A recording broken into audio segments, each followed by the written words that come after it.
하나님 주신 말씀 누가복음 10장 25절에서 29절 말씀입니다. 하나님 말씀 누가복음 10장 25절에서 29절 말씀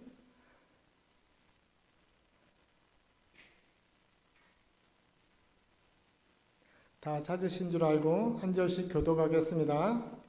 어떤 율법 교사가 일어나 예수를 시험하여 이르되 선생님 내가 무엇을 하여야 영생을 얻으리이까? 예수께서 이르시되 율법에 무엇이라 기록되었으며 네가 어떻게 읽느냐? 대답하여 이르되 내 마음을 다하며 목숨을 다하며 힘을 다하며 뜻을 다하여 주 너의 하나님을 사랑하고 또한 내 이웃을 내 자신같이 사랑하라 하였나이다. 예수께서 이르시되 내 대답이 옳도다. 이를 행하라. 그리하면 살리라 하시니 함께 읽겠습니다. 그 사람이 자기를 옳게 보이려고 예수께 여짜오되 그러면 내 이웃이 누구이니까? 아멘. 아멘.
사랑하는 성도 여러분, 우리는 신앙인으로서의 가장 익숙하면서도 어려운 단어, 이 사랑에 대해서 오늘 저희들이 나눠보고자 합니다.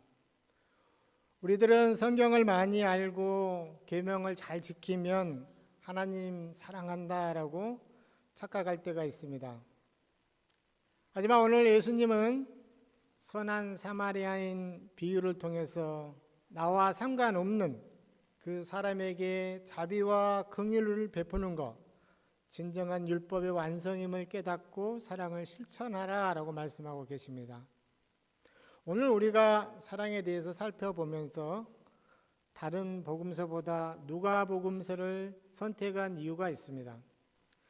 누가는 누가복음을 기록하였고 또 사도행전을 기록했습니다. 즉 누가는 복음서를 순서적으로 기록한 면도 있지만 이 사랑의 실천은 개인을 넘어서 공동체, 이 삶의 양식으로 기록하고 있기 때문입니다. 이 사도행전에서의 사랑은 함께 먹고 함께 나누고 함께 아파하는 그 일상의 그 실천을 이야기하고 있습니다. 이러한 실천이 뒷받침되어서 이 초대 교회에 복음 전파하는데 그들은 세상 사람들로부터 환영받으면서 강력한 힘을 발휘할 수 있었습니다. 오늘 이 본문의 배경을 살펴보면은 예수님께서 이제 12제자를 파송하셨습니다. 그리고 또 70인의 제자를 복음 선포와 병을 고치기 위해서 보냈습니다. 이렇게 이 제자들은 어린아이와 같은 그 순수한 그 믿음을 가졌기 때문에 그들은 가는 곳마다 하나님의 나라를 볼 수 있었습니다. 하지만 여전히 복음을 배척한 자들은 하나님의 아들, 그 하나님의 아들을 결코 알지 못합니다. 또 선한 사마리안 비유를 통해서 지혜롭지만 간단한 이 명령도 이해 못하는 자들, 그들을 우리에게 살펴보도록 오늘 말씀하고 계십니다. 오늘 율법교사는 자기만 옳게 보면서 예수님의 가르침을 받으려 하지 않습니다. 예수님께서 율법에 기록된 대로 사랑은 믿음과 실천이라고 말씀하고 계십니다. 이제 이 복음의 공동체 안에서 어떻게 이 구체적인 사랑의 실천으로 나타나야 하는지 이 깨닫는 시간이 되시기를 축복합니다. 본문에는 지금 한 율법 교사가 등장합니다. 그는 성경 지식이 아주 풍부한 사람입니다. 또 그가 영생에 관하여 관심이 아주 많습니다. 그래서 그는 예수님께 이렇게 묻습니다. 선생님, 내가 무엇을 하여야 영생을 얻으리이까? 예수님은 대답 대신에 다시 역으로 질문을 하십니다. 율법에 무엇라 기록되었느냐?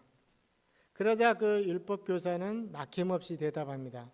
하나님을 사랑하고 내 이웃을 내 자신같이 사랑하라 하였습니다. 정답입니다. 신명기 6장 5절에 하나님 사랑과 레위기 19장 18절에 그 이웃 사랑을 아주 잘 조합해서 율법 교사답게 아주 훌륭한 대답을 했습니다. 여기 신명기에서 이 하나님을 사랑하다, 또 레위기 19장 18절에서 이웃을 사랑하다, 여기에 사용되는 이 히브리어 단어가 아하브라는 단어입니다.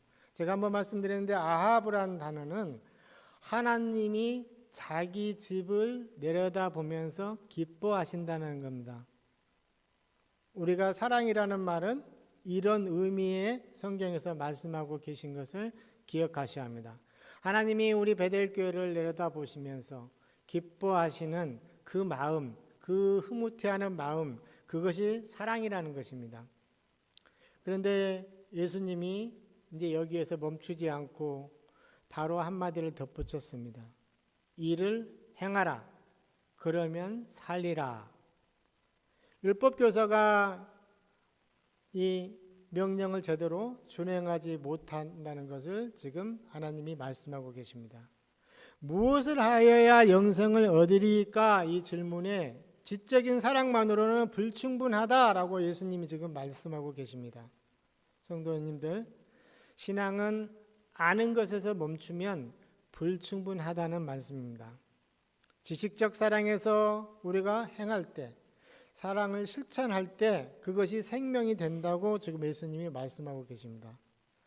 영생은 예수님을 믿음으로 받고 새로운 생명으로 하나님과 관계를 친밀하게 이어가는 것입니다.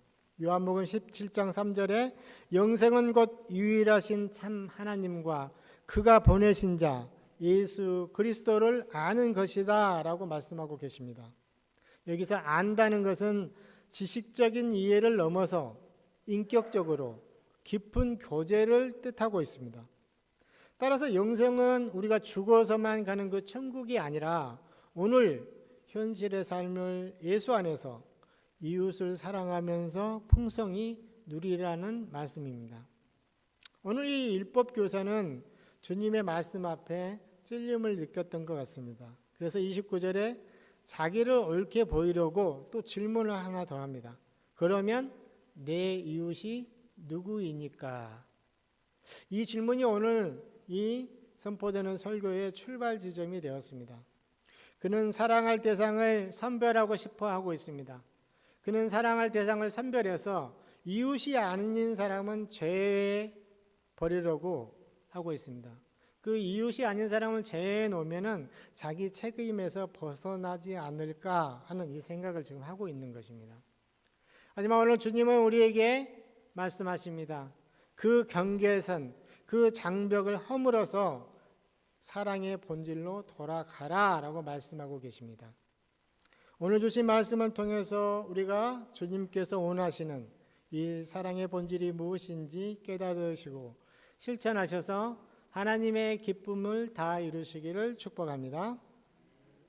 우리가 어떻게 사랑하는 이웃이 될 수 있겠습니까? 이웃사랑의 본질로 돌아가려면 첫째, 삶으로 실천하라라고 말씀합니다. 율법교사의 문제는 그가 지식이 부족한 것이 아니었습니다. 오히려 너무 많은 것을 그는 알고 있습니다.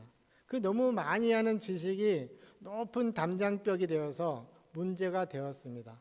그는 누가 내 이웃인가를 물음으로 자기가 사랑하지 않아도 될 사람, 그것을 목록을 만들어서 제외시키고 싶어 하고 있다는 것입니다. 이것이 우리 현대 그리스도인 우리들의 모습이 아닙니까?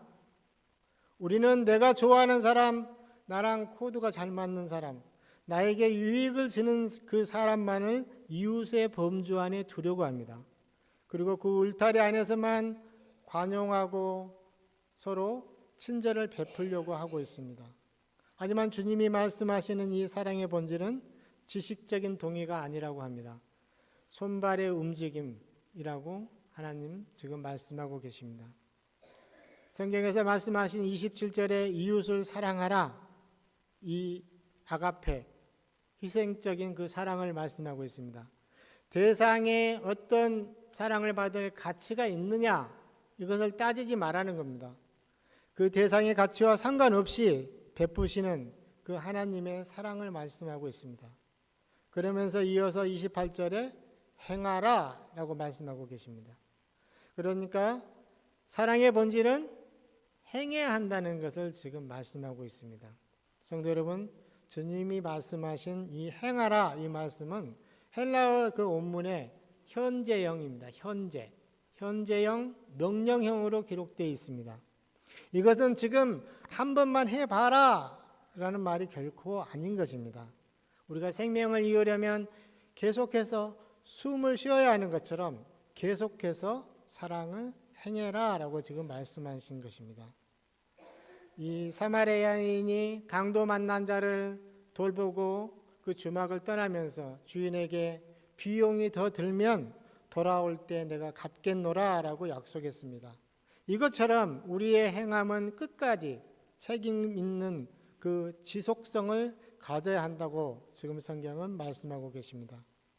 행함은 결코 한 번의 그 동정심과 같은 그런 사랑이 아니라고 합니다. 그가 일어설 때까지 내 삶의 습관으로 베푸는 그 사랑을 하라는 말씀입니다. 율법교사는 사랑하라 하는 이 아하브, 이 계명을 알았습니다. 하지만 그것이 어떻게 해서 그 긍휼로 또 신실한 실천의 그 헤세드의 그 사랑으로 나타내야 하는지는 그가 아직 몰랐다는 것입니다. 예수님께서 우리에게 말씀하십니다. 이웃사랑은 지식적인 그 사랑에서 머무르는 것이 아니라 너와 아무 관계없는 자에게 나의 생명을 내어주는 그 아가페, 그 사랑으로 나아가야 한다라고 지금 말씀하고 계십니다. 하나님의 사랑은 우리가 아직 죄인이었을 때 우리하고 아무 상관이 없으셨는데도 하나님이 먼저 우리를 찾아오셨습니다. 이 사랑을 우리가 이제 받아서 나와 혈연과 지연과 어떤 이해관계와는 전혀 관계없는 그 이웃에게 손 내미는 일 하라고 지금 말씀하십니다. 이렇게 이웃에게 손을 내미는 일이야말로 예수님이 그 베푸신 그 사랑의 본질입니다. 또 예수님은 말씀하십니다. 한 번만 하고 마는 것이 아니라 계속해서 삶으로 증명해 내라 라고 지금 말씀하고 계십니다. 사랑의 본질로 돌아간다는 것, 내 머릿속에서 저장되어 있는 그 사랑의 정의를 내 삶의 현장에서 끌어 내는 거 거기에서 시작합니다. 우리 베델교회 모든 성도님들 삶으로 힘주어 끌어내는 그 변화로 그 십자가의 사랑을 다 실천하시기를 축복합니다. 이웃사랑의 본질로 돌아가려면 두 번째는 관계없는 자에게 베푸는 긍휼이 있어야 한다는 말씀입니다. 예수님은 율법 교사의 질문에 답하시기 위해서 선한 그 사마리아인의 그 비유를 들려주셨습니다. 강도 만난 자가 길거리에 쓰러져 있었습니다. 그때 지나가던 사람 중에 제사장과 레위인이 있었습니다. 제사장과 레위인은 길을 지나갔지만 그 사람을 강도 만난 자를 피하여 갑니다. 성전에서 제사 지내는 이 아론의 후손, 제사를 돕는 레위 지파 이 후손들은 이웃 사랑을 꺼리는 이 구체적인 장면을 하나님이 지금 기록해 놓았습니다. 왜 그들은 피하면서 지나갈까요? 그들은 부정한 것을 만지면 안 된다는 이 종교적인 규범이 사랑보다 앞섰기 때문입니다. 그런데 놀라운 일은 율법, 즉 하나님의 가르침을 모르는 자에게서 일어납니다. 당시 그 유대인들은 짐승 취급하던 그 사마리아인이 지금 여기에서 등장합니다. 그는 강도 만난 자와는 아무런 관계가 없습니다. 아무런 연고가 없는 사람입니다. 하지만 성경은 그가 강도 만난 자를 보고 불쌍히 여겨서 가까이 갔다라고 지금 기록하고 있습니다. 여기서 우리가 불쌍하다, 불쌍히 여기다라는 이 말은 헬라어의 창자가 끊어진 듯한 아픔을 느낀다는 뜻입니다. 어머니가 예를 배워서 그 어머니 태에서 자라날 때 그 아픔과 그 고통을 다 참고 그 사랑으로 이겨내는 것처럼 어머니의 태를 뜻하는 히브리어에서 유래한 단어입니다. 자녀를 품은 어머니의 본능적이고 그 무조건적인 사랑을 의미하고 있습니다. 고통받는 이웃을 볼 때 우리는 창자가 뒤틀리는 끊어지는 듯한 그 고통을 함께 느껴야 한다고 지금 말씀하고 계십니다. 마치 산모에게서 해산의 고통처럼 피할 수 없는 그 아픔입니다. 그렇지만 그 고통은 파괴적인 고통이 아닙니다. 생명을 낳기 위해서 반드시 지나가야 할 고통이라고 말씀합니다. 우리들은 사사기의 그 죄로 인해서 400년 동안 반복되는 그 고통이 단순한 죄에 대한 그 징벌이었다면 예수 그리스도의 십자가의 고통은 우리에게 영생이라는 그 새 생명을 주시기 위한 해산의 수고였다는 말씀입니다. 이것이 바로 예수님께서 나사로의 죽음 앞에서 그리고 굶주린 그 백성들을 보실 때 느끼셨던 바로 그 긍휼한 마음입니다. 세상은 고난이 없어야 기쁘다고 말합니다. 하지만 복음은 이와 다릅니다. 고난 때문에 기뻐할 수 있다고 말씀하고 있습니다. 왜 그렇습니까? 십자가의 고난과 죽음이 부활의 기쁨을 우리에게 안겨주었기 때문입니다. 긍휼이 사랑의 본질인 이유는 긍휼은 상대방의 어떠한 자격을 따지지 않습니다. 나의 아픔으로 반응하는 것입니다. 그래서 긍휼은 나를 미워하는 온수나 나와 아무 관계없는 자에게도 흘러가는 그 유일한 사랑의 통로입니다. 오늘 본문의 이 사마리아인처럼 긍휼을 보고 피해가는 것이 아니라 가까이 다가가게 만듭니다. 고통의 현장 속으로 직접 들어가는 그 용기가 바로 긍휼입니다. 제사장과 레위인은 율법의 그 문자적인 것을 지키느라고 긍휼을 버렸습니다. 하지만 사마리아인은 율법의 본질인 이 긍휼을 선택함으로 사랑의 그 실천으로 율법을 완성했습니다. 이처럼 사랑의 본질은 어떤 조건이 아닙니다. 긍휼한 마음으로 뛰어드는 그 실천이라는 말씀입니다. 그가 유대인인지 그가 나를 평소에 욕하던 사람이든지 그는 결코 따지지 않았습니다. 오직 그 이웃이 처한 그 고통만을 보았던 것입니다. 우리가 우리 샬럿 지역에서도 또 우리 베델교회 안에서도 실천해야 할 그 사랑이 바로 이와 동일한 사랑입니다. 나와 상관없는 사람, 나에게 고맙다는 말 한마디도 안 할 것 같은 사람, 오히려 나를 불편하게 만드는 그 사람까지 나의 긍휼이 맞닿아 있다면은 우리들은 지금 그 사랑의 본질에 가까이 서 계신 것입니다. 율법의 완성은 바로 이 아무 상관없는 자에게 베푸는 그 긍휼로 마침표를 찍게 됩니다. 우리 교회가 이 사마리안처럼 고통 속으로 한 걸음 한 걸음씩 들어가시기를 축복합니다. 이웃사랑의 본질로 돌아가려면 세 번째, 이웃이 되려고 그 경계선을 지워야 합니다. 이제 우리가 우리 주변을 돌아보아야 합니다. 우리 샬럿 땅에도 이 강도 만난 자처럼 신음하고 있는 이웃들이 있습니다. 경제적인 어려움으로 끼니를 걱정하는 이웃도 있습니다.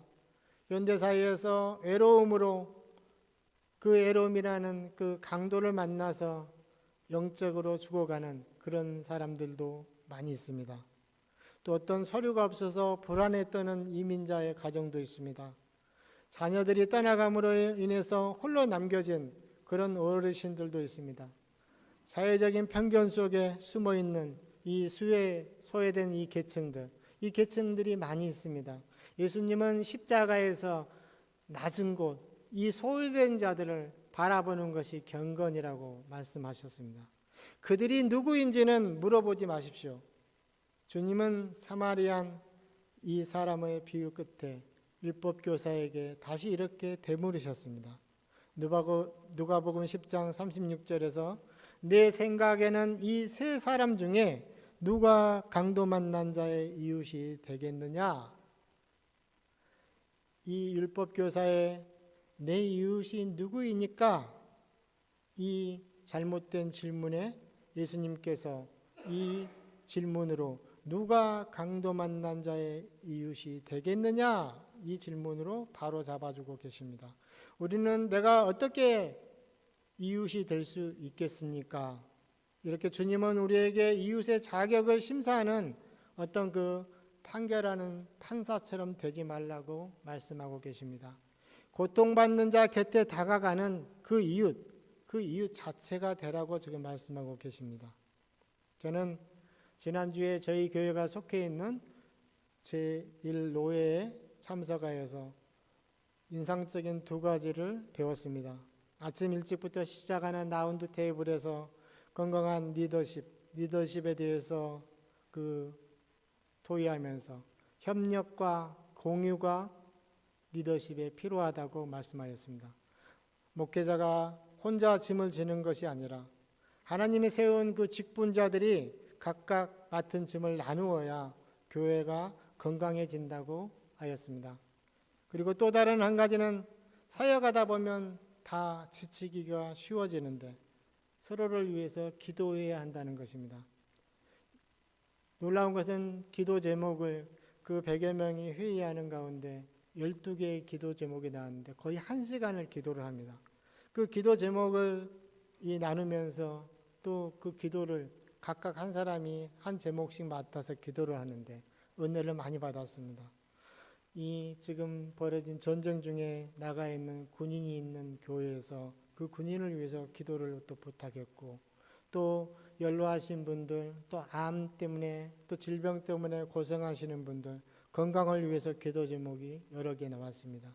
또 어떠한 기도 제목은 6째 아이를 가진 이 사모님이 40대가 넘으셨는데 순산할 수 있도록 기도해달라는 그런 기도 제목도 있었습니다. 또 5월 7일은 국가가 제정한 기도의 날이랍니다. 또 가정이 무너져 가는데 가정의 회복을 위해서 기도하자고 기도 제목이 나왔습니다. 또 어떤 이 개척교회를 지금 개척하고자 보고 있는데 그 교회의 개척을 위해서 기도해달라고 제목이 나왔습니다. 어떤 96세 되신 이 목회자 낙상을 방지해 달라고 또 기도 제목이 나왔습니다.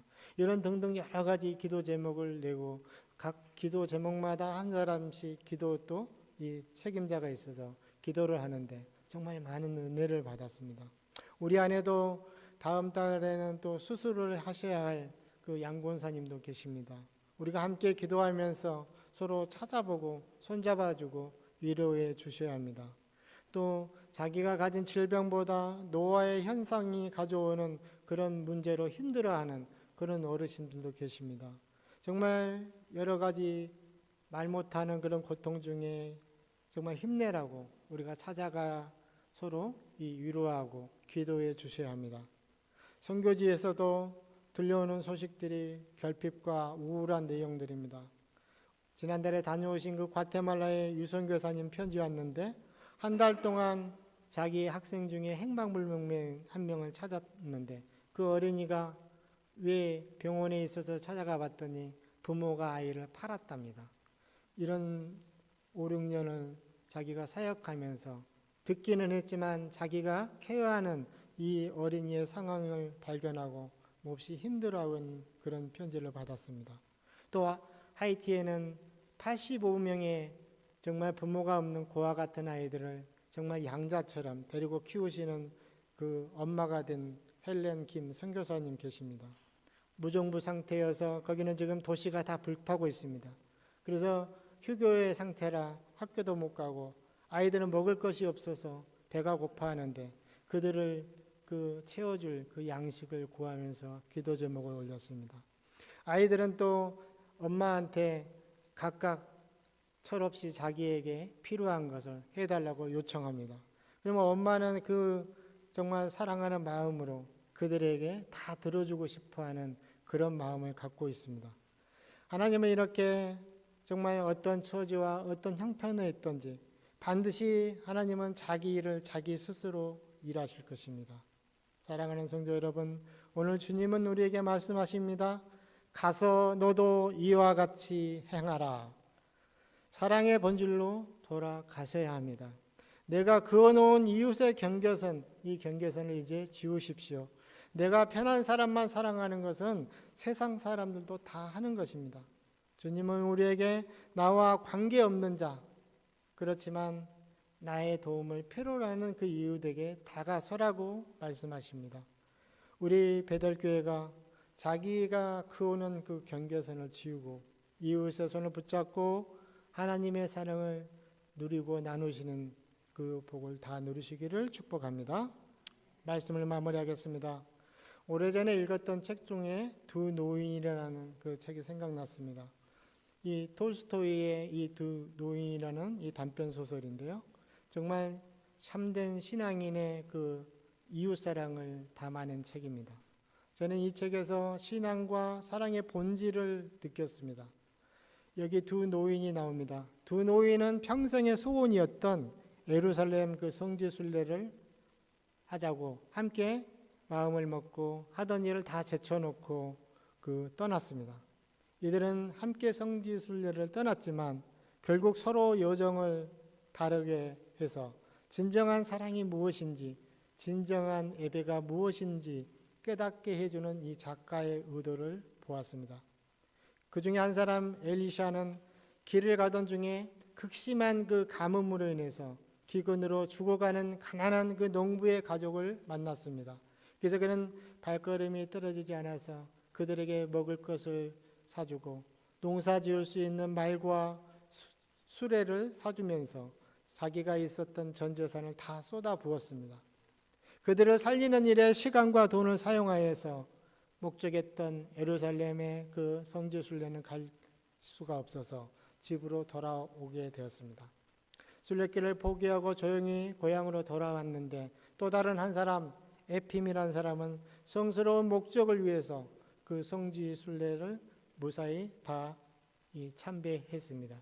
그런데 이 에핌이 그 성지에서 그 자신보다 먼저 와서 제단 앞에서 환하게 웃고 있는 그 엘리샤의 그 환상을 보게 되었습니다. 그 친구는 거기에 있지 않았지만 이 에핌의 눈에는 그 엘리사가 거기 있는 것으로 보여졌던 것입니다. 저는 이 작품에 하나님을 사랑하는 법은 곧 이웃을 사랑하는 것이라는 메시지를 읽었습니다. 결국 하나님이 계신 곳, 그것은 결국 화려한 그 거룩한 예루살렘의 성지연이 아니었다는 것입니다. 사랑이 필요한 곳, 지금 당장 내 눈앞에 고통받는 그 이웃을 돕는 것이 하나님의 사랑임을 깨닫게 해주는 작품입니다. 인간의 내면 속에 긍휼함과 사랑을 실천하는 것, 그것이 이 예수님의 사랑을 실천하는 것이라는 것을 알게 해주는 작품입니다. 또 그 사랑으로 생명을 살리고 그 살아난 생명들은 또 다른 생명을 살리는 소금과 빛의 역할로 쓰임받게 된다는 것입니다. 이처럼 이웃사랑은 긍휼함을 느끼고 깨닫게 하나님께서 일하실 때 그 자리에서 이웃이 되어주는 것입니다. 이번 한 주간 우리 베델교회 모든 성도님들은 누군가의 그 선한 사마리안이 되시기를 소망합니다. 작은 친절, 따뜻한 그 말 한마디, 그리고 소외된 자를 향한 구체적인 그 나눔을 통해서 우리 안에 거하시는 그 예수 그리스도의 그 진짜 그 사랑이 이 샬럿 땅 온 전역에 흘러 퍼지기를 주 예수 그리스도 이름으로 간절히 축원합니다. 함께 기도하겠습니다. 사랑과 은혜가 풍성하신 하나님 아버지, 감사하고 감사합니다. 오늘 우리는 누가복음의 이 말씀을 통해서 우리가 잊어버리고 지냈던 사랑의 본질이 무엇인지 깨닫게 하시니 참 감사합니다. 우리는 영생의 길을 안다고 자부하면서도 정작 주님이 가장 기뻐하시는 그 긍휼의 현장을 멀리 떨어져 있을 때가 많이 있었습니다. 주님, 이 시간 우리의 마음에 완악한 담장을 허물어 주시옵소서. 내가 정해놓은 사랑의 경계선을 지어 주시옵소서. 주님의 시선이 머무는 그 소외된 자들, 이름 없는 그 이웃들에게 우리의 발걸음을 옮겨가도록 하나님 은혜를 베풀어 주시옵소서. 특별히 우리가 발을 딛고 사는 이 샬럿 땅에 정말 많은 사람을 위해서 기도합니다. 화려함, 풍요함에 가려진 그 가난한 영혼들, 이민 생활의 고단함 속에서 소망을 잃어가는 이웃들, 그리고 관계의 단절로 신음하는 그들에게 우리 교회 성도님들 먼저 다가가서 손 내미는 사마리아인이 다 되게 하여 주시옵소서. 우리의 작은 친절과 나눔이 누군가에게는 다시 일어설 소망이 되게 하여 주시옵소서. 그래서 그 통로를 통해서 하나님의 나라가 이 땅에서 확장되는 일이 넘쳐나게 하여 주시옵소서. 우리를 먼저 사랑하셔서 아무 조건 없이 십자가에 달려 죽으신 그 사랑으로 우리는 이제 생명을 받았습니다. 우리에게 생명을 주신 그 예수 그리스도 의지하면서 우리들이 다 하나님께 영광 돌리게 하여 주시옵소서.